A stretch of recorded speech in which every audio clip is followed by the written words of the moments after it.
여러분 오늘 큐티는 하셨습니까? 앞으로 인사를 나누실 때 오늘 큐티 하셨어요? 전화 또 한번 전화 통화를 하실 때 집사님 오늘 큐티 하셨습니까? 권사님 오늘 큐티 하셨어요? 그렇게 오래 많이 인사를 나누시기 바랍니다. 세상 유혹을 이길 힘, 주님의 기름 부으심이 오늘 큐티의 생명의 삶의 타이틀입니다. 세상을 이길 수 있는 힘은 주님의 기름 부으심, 주의 성령의 기름 부으심. 우리 전도사님도 말씀해 주셨지만 야곱이 이스라엘로 그렇게 승리할 수 있었던 것도 그런 베델의 경험 혹은 야복나루에서 하나님을 끝까지 붙잡은 겁니다. 하나님을 끝까지 붙잡고 승리하시는 올 한 해 여러분 되시기를 바랍니다. 이제 2030년이라는 제가 10년을 단위로 말씀을 드렸거든요. 2030년을 바라보면서 2021년에 첫 주일에 발걸음을 띄었습니다. 2030년, 여러분 10년 뒤에서 2020년을 뒤돌아보시면 하나님이 그렇게 우리를 지켜주셨구나. 하나님이 우리를 인도해 주셨구나.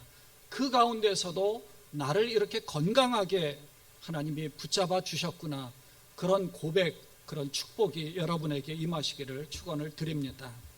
2020년은 저희가 큰 꿈을 안고 출발을 했는데 사실 팬데믹으로 아무것도 할 수가 없었습니다. 하지만 우리의 기억 속에 하나님이 우리를 치셨다라는 것이 아니라 하나님이 우리를 지켜주셨다. 그런 한 해가 되었으면 좋겠습니다. 임마누엘의 하나님이 우리를 지켜주신 겁니다.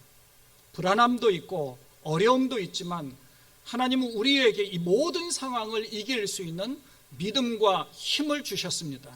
그래서 우리가 꼭 기억해야 될 것이 바로 임마누엘의 하나님이 우리와 함께 하신다는 사실입니다. 임마누엘의 하나님, 하나님이 우리와 함께 하신다는 거죠. 가장 어려울 때 우리를 넘어뜨리게 하는 것은 하나님이 아닙니다. 하나님은 우리를 견고하게 붙잡아 주시는 분입니다. 어떻게든 쓰러진 우리를 세워주십니다.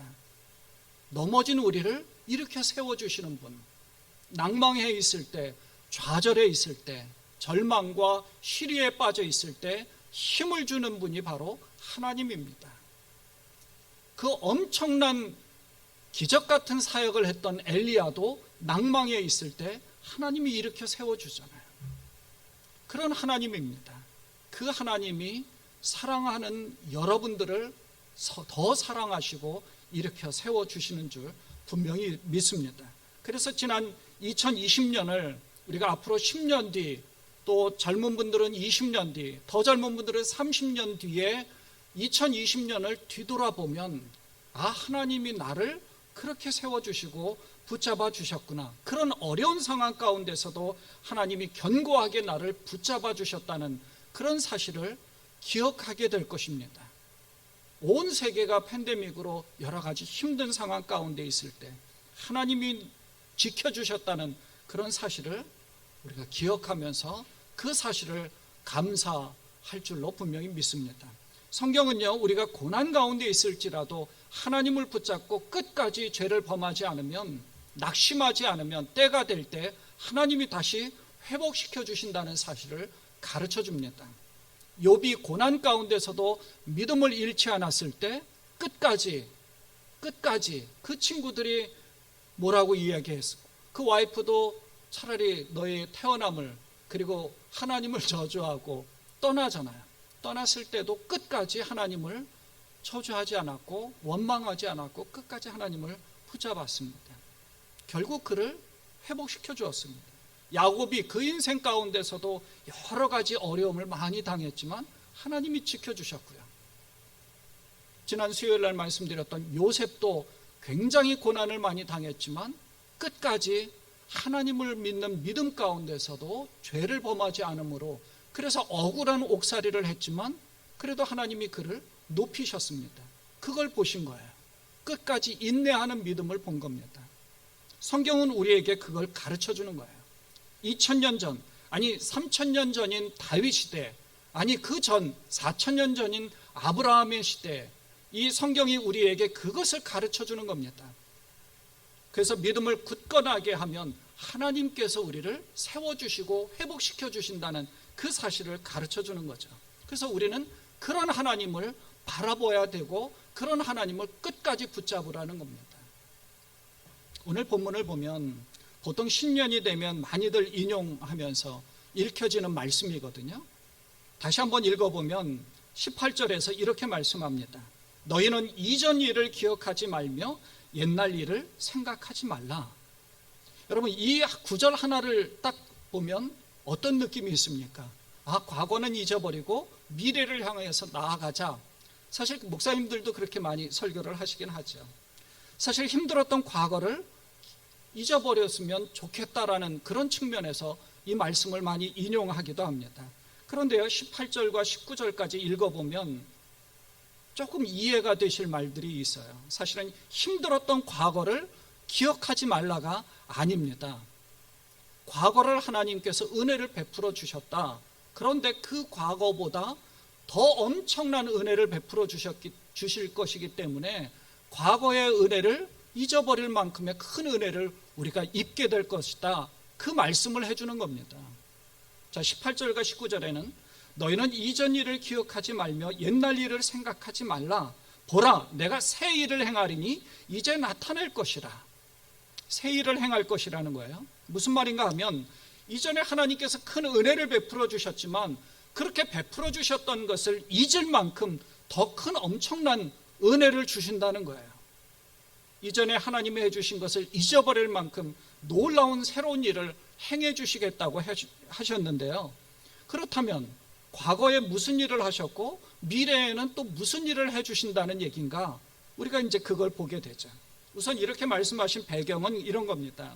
이사야가 활동하던 때는 히스기야 왕 때입니다. 여러분도 잘 아시다시피 히스기야 왕 때는요, 그 아수르의 사내립이 히스기야 때에 예루살렘을 침공을 했잖아요. 예루살렘을 둘러쌌습니다. 다 이제 남유다도 멸망할 수밖에 없다라고 좌절해 있을 무렵에 히스기야가 하나님 앞에 기도를 하면서 엄청난 기적 같은 일로 아수르 18만 5천 명을 죽이고 그 밤에 천사들이 다 죽이고 이 유다를 구원해 준 그런 일이 있었습니다. 하나님을 붙잡았던 거죠. 그런데 바로 히스기야 왕 뒤이어서 하나님을 믿지 않는 악한 왕이라고 이제 기록되어진 므낫세 왕이 등극을 합니다. 이 므낫세 왕은 아수르하고 손을 잡는 거예요. 친아수르 정책을 펴니다. 그러니까 이사야가 아수르를 의지하면 안 된다. 바벨론이 있으니까 그 바벨론과 아수르 사이에서 어느 한쪽을 의지하지 말고 하나님을 의지해야 된다. 예레미야가 이야기한 것처럼 그렇게 주장을 했어요. 그러다가 이 므낫세에게 이사야 선지자가 죽임을 당하죠.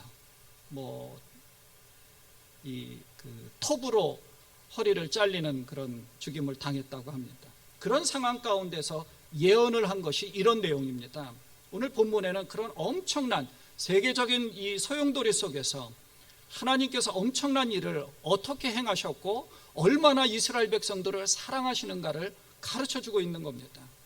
그래서 오늘 본문 바로 전에 16절과 17절을 보면요, 나 여호와가 이같이 말하노라. 바다 가운데의 길을 큰 물 가운데에 지름길을 내고 병거와 말과 군대의 용사를 이끌어내어 그들이 일시에 엎드러져 일어나지 못하고 소멸하기를 꺼져가는 등불 같게 하였느니라. 아주 그냥 힘없이 그 모든 엄청난 바다 물결이 군대를 쓸어버린다는 거예요. 이 구절을 읽어보면 뭐가 떠오릅니까? 네, 맞습니다.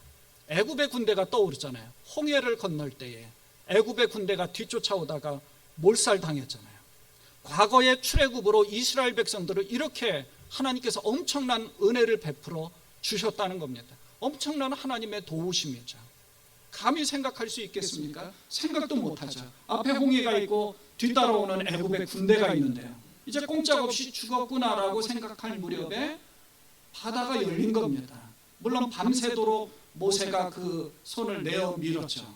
밤새도록 믿음을 가지고 밤새도록 그 손을 내어 밀매 물이 갈라졌다고 했습니다. 그 모세를 뒤이어서 이스라엘 백성들이 바다 물결로 들어갔고요. 그런데요, 이런 말씀 바로 전인 14절에 이런 말씀이 기록되어져 있어요. 너희의 구속자요 이스라엘의 거룩한 이 여호와가 말하노라.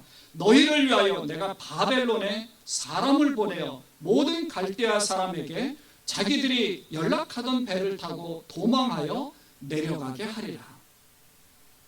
조금 헷갈리시죠? 무슨 말인가 하면 하나님이 바벨론에 사람을 보내서 이스라엘 백성들을 구원해 주시겠다는 겁니다. 요 구절을 같은 말씀을 세 번역으로 한번 보겠습니다. 조금 이해가 쉬울 거예요.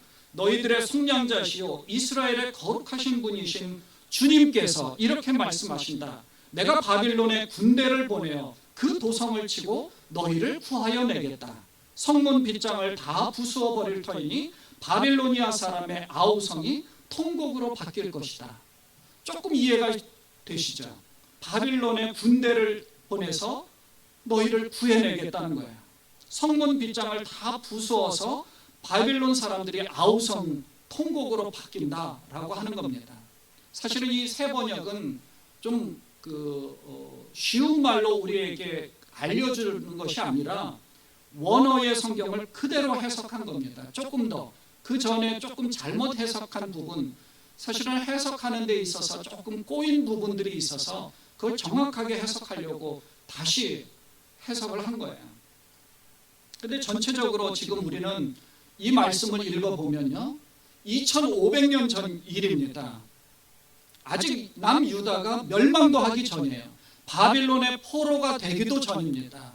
그런데 이사야가 이걸 말씀하고 있어요. 우리는 그거 결과를 알기 때문에 이게 뭐가 어때서 바빌론 멸망하잖아. 하나님이 치고 이스라엘 백성들을 제2의 출애굽처럼 바벨론에서 출애굽시키잖아. 우리는 압니다. 근데 당시에는요, 그때 당시에는 아직 남유다가 멸망할 때도 아닙니다. 아수르가 세계를 장악하고 있었고 바벨론은 이제 겨우 막 성장하는 그런 강대국에 끼어들 무렵입니다. 그런데 이 예언을 하신 거예요. 그러니까 엄청난 것을 가르쳐 준 겁니다. 정리하자면 유다는 아직 망하기 전입니다. 그런데 하나님께서 너희가 바벨론의 포로가 되고 바벨론에 내가 군대를 보내서 그 너희를 바벨론에서 다시 구해주겠다. 그걸 예언한 겁니다. 이사야를 통해서. 자, 바벨론에 군대를 보낸다 그랬는데 어떤 군대를 보내요? 페르시아, 바사와 메데, 페르시아를 보낸다는 겁니다. 그 사실만 보면 하나님께서 이 역사를 어떻게 이끌어 가시는지 그 훨씬 뒤에 10년, 100년, 200년, 1000년 뒤의 말씀까지도 가르쳐 주시는 거 아닙니까? 우리에게. 그래서 과거에 출애굽할 때 홍해가 갈라지는 것은 잊어버릴 만큼 너희에게 이 광야의 길을 다시 열겠다라고 가르쳐 준 겁니다. 첫 번째, 애굽에서 출애굽할 때는 바닷길을 열었다면 바벨론에서 돌아올 때는 광야고 사막의 길입니다. 그 길을 열어주겠다고 말씀해 주는 거예요. 과거에 그것을 잊어버릴 만큼 큰 은혜를 또 주신다는 거죠. 자, 43장 1절부터 하나님께서는 이렇게 말씀하셨습니다. 이 43장에 오늘 본문이 있는 43장 1절을 보면 이스라엘아 너를 지으신 이가 말씀하시느니라 너는 두려워하지 말라 내가 너를 구속하였고 내가 너를 지명하여 불렀나니 너는 내 것이라 이렇게 말씀하고 있어요. 내가 너를 지명하여 불렀나니 너는 내 것이라. 하나님의 것이라는 거예요. 너는 내 것이라고 하였을 때 이거는 이스라엘 백성들만 이야기하는 것이 아니라 우리 모두에게 오는 모든 세대의 모든 사람들을 말씀하시는 겁니다. 2절 내가 물 가운데로 지날 때에 내가 너와 함께 할 것이라. 홍해 가운데서도 함께 하셨잖아요. 5절 두려워하지 말라 내가 너와 함께하여 내 자손을 동쪽에서부터 오게 하며 서쪽에서부터 너를 모을 것이며 동서남북 사방에서 다 이스라엘로 불러주겠다라고 말씀하신 겁니다. 이것을 예언했는데 지금 어떻게 됐느냐면 임마누엘 하나님 예수님으로 인하여서 우리는 새 예루살렘에 모두가 다 모이게 되는 겁니다. 구원받은 모든 자가 모이게 되는 거죠. 이런 말씀들을 보면 하나님이 이스라엘 백성들을 얼마나 사랑하시는지를 가르쳐 주는 거죠. 자, 19절과 20절을 보면 하나님께서 바벨론에서 돌아올 길들을 말씀하시면서 옛날 애굽에서 돌아올 때는 바다의 길을 내신 것처럼 바벨론에서 돌아올 때는 광야에 길을 내고 사막에는 물을 주시겠다고 말씀하신 겁니다. 보라, 내가 새 일을 행하리니 이제 나타낼 것이라. 너희가 그것을 알지 못하겠느냐? 반드시 내가 광야에 길을, 사막에 강을 내리니 장차 들짐승 곧 승냥이와 타조도 나를 존경할 것은 내가 광야의 물을, 사막의 강들을 내어 내 백성 내가 택한 자에게 마시게 할 것이니라. 광야, 사막이에요. 갈 수가 없습니다. 그 사막 가운데서 물을 내어주시고 길을 내주신다는 겁니다. 임마누엘 하나님은 바로 이런 하나님입니다. 사랑의 하나님이에요. 길이 없는 것을 길을 만들어서 허락해 주시고, 물이 없는 곳에 물을 허락해 주시는 겁니다. 출애굽한 이 홍해 이후에도 광야길을 갈 때에 하나님께서는 만나와 메추라기를 먹여주셨고요. 불기둥으로, 구름기둥으로 안전하게 이스라엘 백성들을 인도하신 것처럼 출애굽할 때도 마찬가지로 이런 엄청난 은혜를 베풀어 주신다고 말씀하신 겁니다. 그것을 하나님이 우리를 얼마나 사랑하시고 어떻게 우리를 회복시켜 주시는지를 약속해 주신 겁니다. 성경은요, 하나님께서 이스라엘 백성들에게 어떻게 행하셨는지를 보고 이것을 통해서 하나님이 우리에게도 이런 은혜를 주시는구나 하는 것을 가르쳐 주는 겁니다. 그래서 성경을 읽으면서 구약의 이스라엘 백성들의 히스토리지라고 생각하면 나와 상관이 없어요. 하지만 하나님은 이스라엘 백성들을 이렇게 인도하듯이 내가 너를 이렇게 인도할 것이다. 그것을 받아들일 때에 비로소 하나님은 내 하나님이 되고 그런 축복은 내 것이 되는 겁니다. 그런 축복과 은혜가 여러분에게 임하시기를 바랍니다. 21절에 명확하게 하나님이 우리를 사랑하시는 이유에 대해서 가르쳐 주셨습니다. 이 백성은 내가 나를 위하여 지었나니 왜요? 나를 찬송하게 하려 함이니라.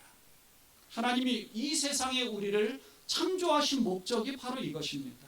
하나님이 세상에 나를 보내신 이유가 바로 이것입니다. 하나님을 찬송하게, 하나님께 영광 돌리게 하고 하나님께 예배하는 삶을 살도록, 하나님을 기억하며 살도록 하나님이 우리를 세상에 보내주신 겁니다.